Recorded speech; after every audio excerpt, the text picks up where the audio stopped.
Welcome back to Animal Crossing New Horizons. I'm dear darling. As you see what's going on our lovely island of Fawnhallow today. How are we going? Today's day 100 of year 5, and the fact, the fact it's day 100 and I still haven't finished a Fawnhallow is crazy. But the honest answer is because just like, I don't know, it just got pushed down. It is almost done, I will say. Not like completely done or anything like that, but like I'm shading. Well, along the way, and I've now realised I have done different shading on each of them, so I will probably change up the shading a little bit on D, and now I have an overall view, but I was doing it, actually I wasn't doing it yesterday, I was doing it the day before, but still. Good evening everyone, right now in Fawnhallow at 7:07 PM on Tuesday, July 2nd, 2024. I'll try and finish it today, and if it is finished today, then I guess you'll see it on this, on this video. If not, it'll be uploaded tomorrow. It might be uploaded tomorrow because I'm not sure if I can edit the art time lapse in time now I think about it. So if anything, it may be tomorrow. If it's not tomorrow, then maybe it'll be. I don't know. We'll see. So day 101, almost as good as 100. But yeah, honestly, just been busy. That's just been life, and I've been procrastinating it a bit. You know, not specifically this, but you know, it's when the list of things you have to do is just a bit too long. And so everything sort of gets pushed down the pipeline. But nonetheless, yeah, how's life? What was I going to talk about? I don't really know off the top of my head. I played the new Genshin Impact mode, what's it called? Imaginarium Theatre. I think it's pretty fun. Like, it's fun that it's something which encourages horizontal investment rather than vertical investment. You might be like, what does that mean? Basically, it's just two concepts. One for being investing a lot in one thing, and one investing a little amount in lots of different things, which I'm not sure where. I assume it must originate from like a economic theory or something. I assume that's where the term must be from, because I assume it's from stock investment, like a portfolio, like a vertical investment and a horizontal investment. I don't actually know. Let's see. Horizontal investment or private equity, or just equity in general. Okay, portfolio venture. Yeah. So it's very much a financial term, which is funny that it's like carried over into like the gacha gaming sphere or the gaming sphere in general. I mean, it's not like this concept of horizontal versus vertical, not in the terms of literally the alignment, but in terms of the investment of divvying of resources. It's not like a crazy concept, I think, to introduce to gaming. I mean, a lot of the time, a lot of games has, even the most casual of games has some level of resource management.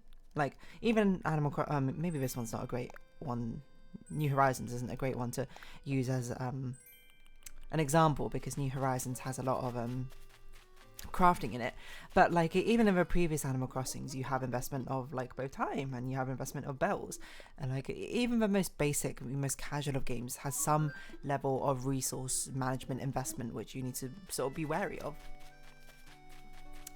But yeah, so the concept of horizontal and vertical investment of it, I feel, is a lot more common now in gacha games, because mainly it's because your resources are much more finite in these sort of gacha or mobile games, you know, so you need to think about how you distribute them much more carefully, you know, like, because if you don't know, if you've never played any one of these games before, you essentially have resources time gated. They regenerate after a while or something, or you could pay real life money to get them to regenerate faster, which, you know, I wouldn't particularly recommend you do, but, you know, if you want to, more power to you, I suppose. But it's a sort of thing where, like, in a gacha game, you have to choose in where you're going to spend your limited time resources here and there. And whenever I play gacha games, I always tend to play quite horizontal, I suppose. Whenever there's multiple characters to invest into, I like to like spread it out. I like collecting characters, I suppose. I say this a lot. And I think it just sort of more exemplified in things like Genshin and Honkai Star Rail, which are sort of surrounding these characters as a basis of what you have. Right, rather than vertical investment. And also a lot of the previous games I've played are not like that great for vertical investment. Like, it doesn't make sense. Like a lot of it doesn't really come up that much in sort of like idle games. Not idle as in standing around. Idle as in like IDOL. Which I'm not going to say it was necessarily bad or a good thing. It just, you know, is a thing. Yeah, so I forgot where I was going to go with this. It just sort of, exemplified in Genshin and Honkai, where Honkai Star Rail, where very much I'm sort of like doing a horizontal investment thing. I like to basically describe it as I vertically invest in the characters I like to the point where with these characters I can clear the hard difficulty. As soon as I reach a point where I can clear the hardest difficulties of whatever I want, then I start horizontally investing in everyone else, because that's like what I find fun. The fun part to me is playing a load of different characters, being like, oh, maybe I'd use this character for this part, or this character for this part.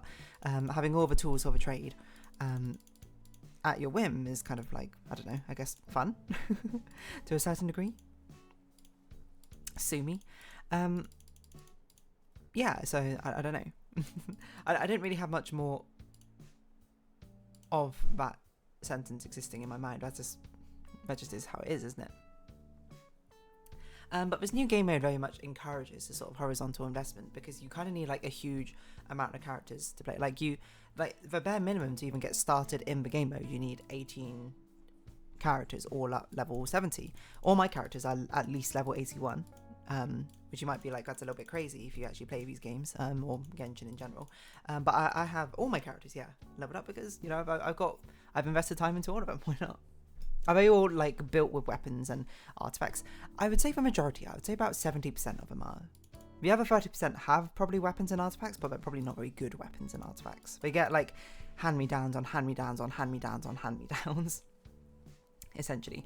But that's a fun mode, I suppose, in that, with how it encourages a different style of play, one which more aligns with what I like to do rather than not, I suppose. Probably if you don't like that style of play, if you like much more vertical investment, you're like, this game is no fun, which is fair. Like I've seen a lot of people be like, oh, what, I need 18 characters to get in here, this sucks, which is like, fair enough, but it is like meant to be an end game mode. It's not meant to be like, oh, you're a beginner, you're playing through this game, you haven't even beat the first story quest, like, get in there or whatever. It's meant to be an end game mode at its core purpose, and I'm having fun with it. I'm just trying to think of other games I've played. There's not many games that the games I've played which have like much of a resource management aspect of it in the first place. I guess you could say in like all the idle games I tend to much more vertically invest.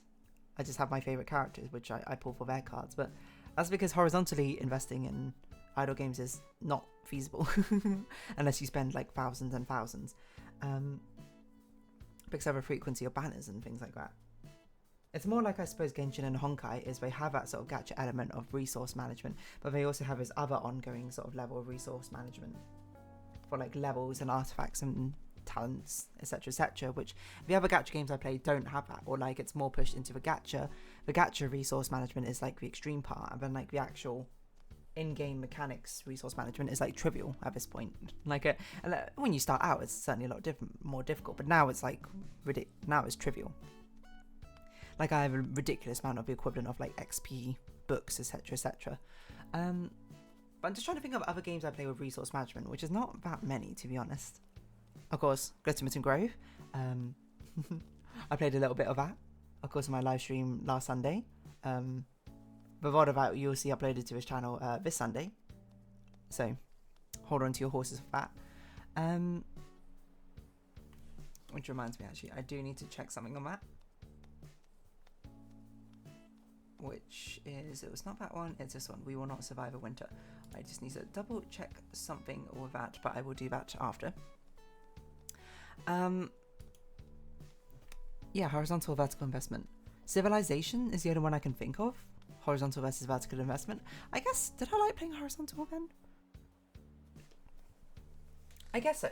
I think it's fun, like creating new cities and having them like be able to craft things, but the thing is, I'm not very good at civilization, so I don't really understand like how to strategically play Civ. And the only thing I have of like memory is a Civ of like starting off new cities, like, oh, new city, let's build something. Let's build a granary. It will take 60 turns, and I was like, what? And I have 60 turns to wait for this. I guess I do, but it's like a bit boring otherwise. I don't know. Now I think about it more, like I was gonna be like, I would enjoy Civ more, like if instead of just building another city, it would just be like, it's just faster to build things in it. I guess I just like this expanding of the empire thing, which then, you know, then comes in turn. It's probably like, oh, wouldn't you love management sims again, then? But then I'm thinking about it, and I spoke about it a bit more on the stream. But I'm like, I can never really get into management sims for some reason, which is, it seems weird. It very much seems like it'd be straight up my alley, wouldn't it? Like the sort of incremental expansion of an empire, etc., that you build up. I guess the way I put it though is that with management sort of sim games, the start is always like difficult and annoying, and then you get to like the mid part, which is like the best balance, of where it's like it's a bit of a challenge, but it's not like super detrimental. You still got to manage smartly, and you can start getting bigger and bigger things. But then when you get to a point where things become too easy, like you created your empire, that's when the game gets too boring, and then I'm like, all right, drop it or something like that. And I guess that end game isn't enticing enough for me to like aim for. I'm like, why would I aim for something which feels disappointing? Unlike puzzle games, which is basically like but the puzzle games like inverse. It like sucks at the beginning. No, it's sort of fun. No, it sucks at the beginning because you have no idea what you're doing, and then it gets like kind of more interesting during a puzzle where you're like, oh, I'm starting to figure it out, and then at the end you're like, oh yeah, it's the most interesting because I've got the puzzle, and then as soon as that puzzle's done, the process repeats again, I suppose, with the next puzzle. I guess you can say that with management sims as well, with like the different tiers and echelons, I suppose, you start unlocking. But I don't know. I mean, maybe it's time to give management sims a sort of try again, but I just feel I just don't have that strong enticement to do it. I'm not like drawn towards it. I don't like go like, oh yeah, I'm like, I want to go get invested into a management sim or something. Which is, yeah, I don't know. I never really thought about that. Should we see what's on our Steam queue as well? Might as well. FIFA 24, skip. Helldivers 2. It's an interesting one. It's a skip for now. I'm not that interested in picking it up. It's also not really on sale. So, Supermarket Sim, skip. Definitely not my sort of game. Balatro. A game I've seen Northern Line play a huge amount, but also not my sort of game. Roguelikes. The only one I really got into was Binding of Isaac, to be honest. Murky Divers.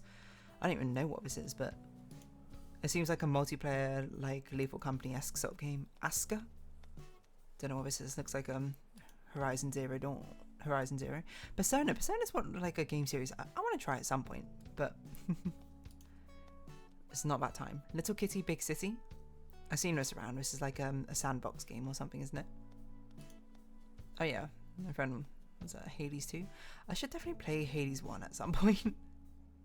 Like, I know roguelikes aren't like super my thing, but Hades I've just heard so many good things about. I might as well give it a try. To the best in the genre, right? Rooftop Bananas, I don't know what this is. Summer Clover. It looks like a dating sim. Sexual content. Okay, let's skip this. Avatar. I didn't realise there was an Avatar. Oh no, I did realise there's an Avatar game. I mean, it was just like a complete mess. Okay, well, it's got mixed reviews, so there you go. Oh yeah, free event trading cards. Should we see what other trading cards I've got? In my inventory? Where is my inventory? I don't know if I can make the cards or whatever. Oh yeah, Paradise Killer ones. I kind of forgot they had cards or whatever. It looks like I got like a loot drop from it. Wait, hold on. I must be pretty close. Never mind. I don't have a Crimson Acid card. That's so sad. I want to see what the badges are like. I don't know if I can see what the badges are like, and if I could preview them, that'd be nice. In Bento, Chance of Sonar. What is this? This must be for summer ones. I'm missing one. I'm missing a singular card. Yeah, Existential Seagull. I don't know how I see the badges. I want to see what the badge levels look like. Because how do I know if I want a badge if I don't know what it looks like? You know? You get me? You feel me? Oh well. Sorry, horizontal versus vertical investment. What other sort of games are there with any sort of where you had to make a decision to horizontally or vertically invest? That's difficult to think of off the top of my head. How would I say for Animal Crossing? Have I horizontally or vertically invested? The thing is, the game actually needs to have a purpose for both horizontally and vertically investing. It needs to make sense. Like horizontal investing in Animal Crossing, I guess, buying all sorts of different things, while vertically investing would be like, I don't know, only buying furniture, which is, I guess, a thing. It's not really a playstyle on Animal Crossing though, is it? I guess Animal Crossing by its nature is very much encouraged to interface with all the different systems of a game. It's like designed to be horizontally invested into. I don't know many people who play Animal Crossing be like, oh yeah, I play Animal Crossing just for like growing flowers or something. And to be fair, flower breeding is pretty fun. Oh, Minecraft, modded Minecraft. That's an interesting one as well. Back when I used to play it, there was this mod pack, I suppose we played called, what's it called? Too Many Mods? Something like that. That one is, I kind of vertically invested, I suppose. I vertically invested in one, like, this is a priority of mods I would always do. Number one, I would always vertically invest in the forestry mod, which is the bee breeding mod, because it's a huge mod which takes forever, and I absolutely adore it for no apparent reason. Apparently, genome sequencing and breeding management sims. Maybe that's the sort of thing I need. I don't even know what sort of management sim that would be like. I guess in a Pokemon world, I'd be a Pokemon breeder rather than a... No, I would 100%... Wait, would I be a trainer? I don't even know. I don't even know what I'd be, to be honest, in Pokemon world. That's a conversation for a different time. I've got to think about that. But yeah, 100% vertical investment in the forestry mod. And then secondary, while that's going on, I invest in I can't remember what it's called. Because the forestry mod, the bees mod, it takes so long to actually do anything.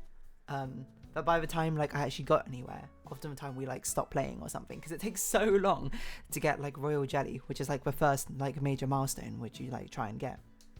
And I think like out of the 3 times we did it, like I only reached royal jelly like once, and I was like, whoa, royal jelly. There's like royal jelly, and there's the other half as well. But it was like 2 like trees you're meant to go down to get those bees. I can't remember. I can almost picture them now, like with cyan bee, you breed with a red bee to get like this blue bee, like this navy blue bee or something. Or no, it becomes a grey bee and then it becomes a navy blue bee. I can't remember. When you're trying to get the pink bee or something.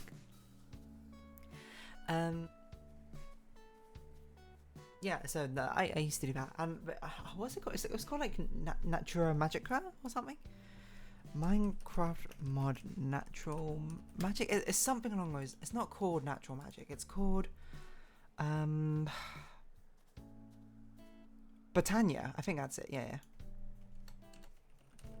You get like wells of magic, which it's sort of like magic redstone. Sort of, you have like these wells of magic. You have to charge it up using different methods, using these different flowers, which can harvest them in different ways. But that one's a lot faster to progress, and like I actually made it to the end game, like the last time I did it, which was basically like getting their like metal ingots and like making these like accessories or something. I'm trying to remember this one as well. There's like ways to generate energy based off the flower, and like you can use, is it like day blooms or like solar panels, and there's like night ones as well. And then eventually it turns out the best one was like a combination of this mod and a different mod which someone else had, where it was just like, oh, I could they could like summon lava, and then like one of the best flowers was a flower which converted lava into like magic or something. I can't remember, it was something like that. That's a fun one. I don't really know what I was going with this, but so vertically invested in those 2, and then I basically ignored all the other mods. I mean, also part of the reason I suppose is because we had a lot of friends playing at the same time, and they all like tried, like chased after a different mod. Set your own goals, right? Anyway, vertical horizontal investment. I'll make a thumbnail art for this because I don't think I'm going to finish this one in time. To be honest, I've also pre-installed Zenless Zone 0. It's huge for unzipping. It required 100 gigabytes of unzipping space, and I was like, what? I don't have space for that right now because of all these videos I have, but luckily that's only unzipping space. Okay, let's do black. 1561. And we'll have I don't know, just axes, I guess. Just the worst axes you've ever seen. Because I'm drawing them freehand. And hopefully you'll never see this thumbnail art, because hopefully I will finish the other one. But on that note, I'm going to round this episode off here. So if you have been watching, thank you very much. It's been Animal Crossing New Horizons. I've been Dear Darling. Likes, comments, subscription, shares, greatly appreciated. Socials, Discord down below. Hope to see each other again. But for now, it's our farewell. So until next time, bye bye for now.